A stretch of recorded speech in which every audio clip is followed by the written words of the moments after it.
ஓம் சரணாகத தீனார்த்த பரித்ராண பராயணே சர்வஸ்யார்த்திகரே தேவி நாராயணி நமஸ்துதே. வணக்கம் நேயர்களே, இது மகாலட்சுமி ஜோதிடம் வழங்கும் காலச்சக்கரம். உங்கள் அன்பு ஜோதிடர் ஸ்ரீராம்ஜி பேசுகிறேன். அனைவரும் நலமுடன் இருக்கிறீர்களா?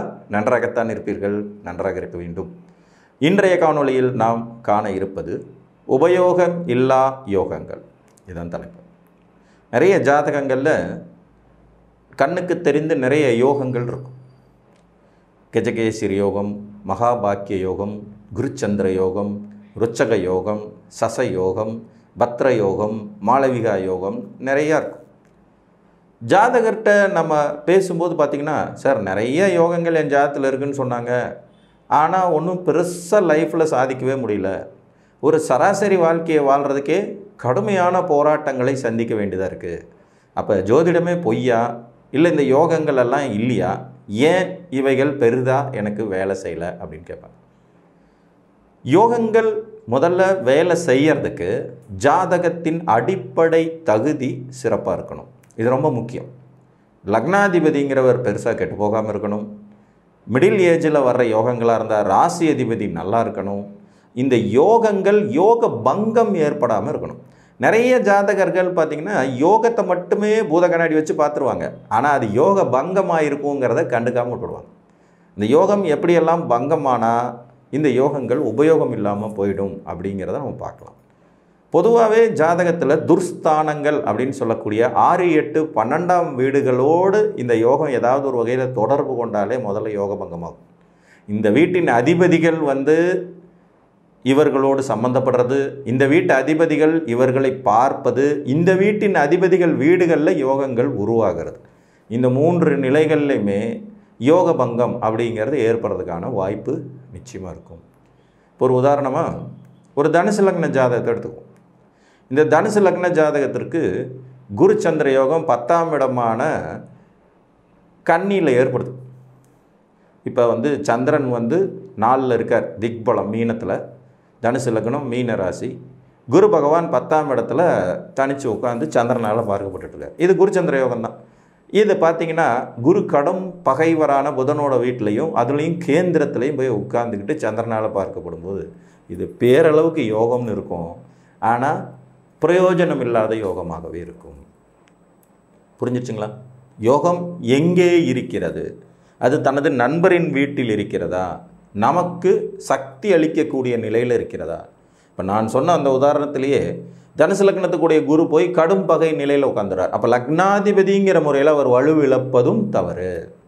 ஒரு இயற்கை சுபருங்கிற முறையில் கேந்திரத்தில் போய் உட்கார்றதும் தவறு. இன்னொரு இயற்கை சுபரால் பார்க்கப்பட்டு அது ஒரு யோகமாக செயல்பட்டாலும் அதை பெற்றுக்கொள்ளும் அளவுக்கு ஜாதகம் வலிமை இல்லாமல் இருப்பதும் தவறு. இதில் இன்னும் ஒரு நுணுக்கம். இவங்க மீன ராசிங்கிறதுனால புரட்டாதி நட்சத்திரம் 4ஆம் பாதத்தில் பிறந்திருக்கிறான்னு வச்சுக்குவோம். பிறந்த 3 வருஷம் 4 வருஷத்தோட குரு திசை முடிஞ்சு போய்டும்.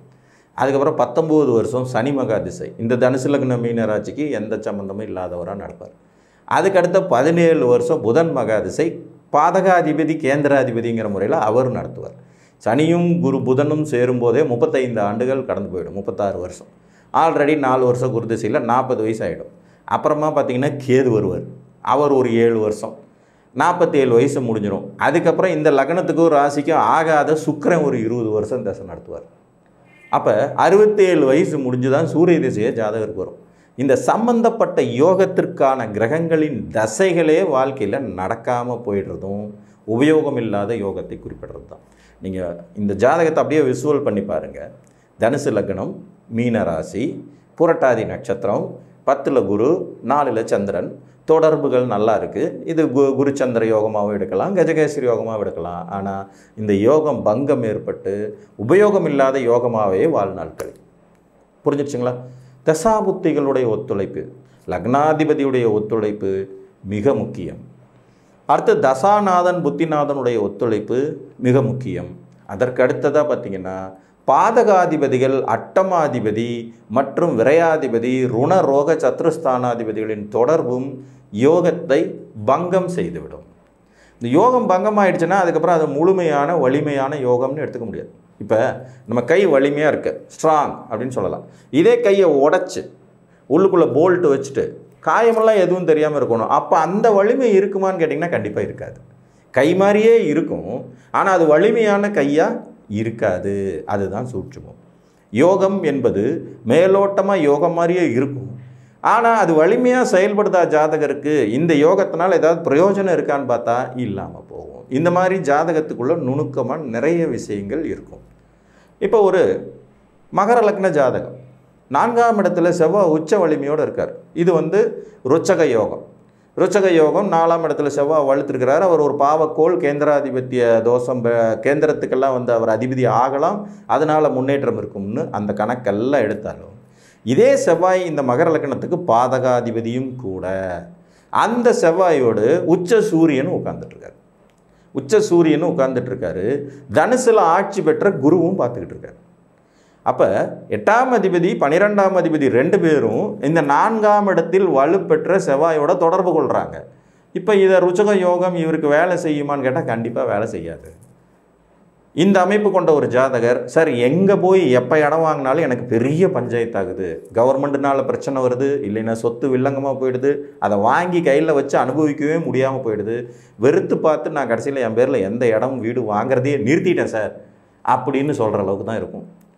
சகோதர வலையில் நிறைய பிரச்சனைகள், பூமியினால் நிறைய பிரச்சனைகள், பங்காளி சண்டைகள், அதனால் ஏற்படுற கோர்ட்டு கேஸுன்னு தான் இந்த யோகம் போய்கிட்டு இருக்கும்.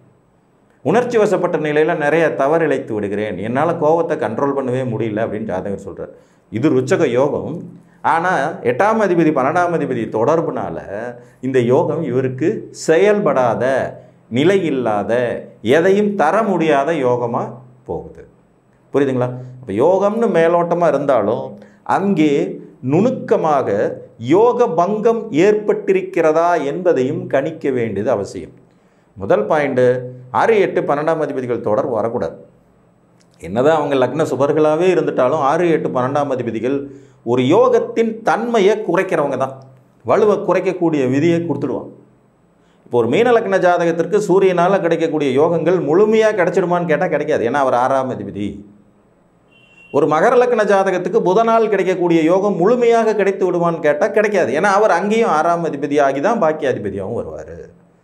ஒரு கடகலக்கண ஜாதகத்துக்கு குருவினால் கிடைக்கக்கூடிய யோகம் முழுமையாக கிடைச்சிடுமான்னு கேட்டால் கிடைக்காது, ஏன்னா அவர் 6ஆம் அதிபதியாகவும் செயல்படுவார். அப்போ இந்த 6, 8, 12ஆம் அதிபதிகளாக இருந்துக்கிட்டு யோகம் தரக்கூடிய கிரகங்கள் ஒரு பக்கம் நல்லது செய்கிற மாதிரியே நடித்து இன்னொரு பக்கம் தீராத வலியையும் வேதனையும் ரணத்தையும் இழப்புகளையும் தந்துவிட்டே சென்றுவிடும். யோக பங்க நிலைகள் இதுலேயும் வரும். அப்போ இவங்கள் பிரயோஜனம் இல்லாத செயல்படாத யோகங்களாய் போய்விடுங்கிறதுல மறுப்பில்லை. சார் இப்போ யோகம் எப்போ தான் சார் செயல்படும்? 1000ல் ஒருத்தருக்கு தான் கிடைக்கும், லட்சத்தில் ஒருத்தருக்கு தான் அது முழுசாக வேலை செய்யும். இதுதான் உண்மை. அந்த உண்மை கள நிலவரத்தை நாம் எதிர்பார்த்து கொள்ள வேண்டியது அவசியம். இன்றைக்கி ஐஏஎஸ் சிவில் சர்வீஸ்லாம் எவ்வளோ 1000 பேர் எழுதுகிறாங்க, எவ்வளோ லட்சம் பேர் எழுதுகிறாங்க. எத்தனை பேர் பாஸ் பண்ணுறாங்க?